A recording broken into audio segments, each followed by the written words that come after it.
All right, WMC, here's the video to find the winner of my winner's choice number 6 with the 2 JJ Watts. We'll check the time, May 20th at 10:22 p.m.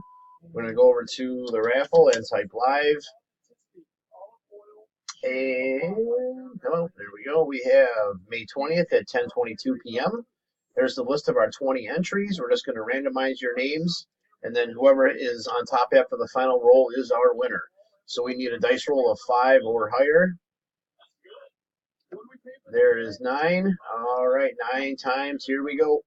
1, 2, 3, 4, 5, 6, 7, 8. Last and final. Here we go. Good luck. It is Adam. Spot 19 is your winner. So, Adam, please get with me to make your selection. There is our verification code, our timestamp. Once again, May 20th at 10:23 p.m.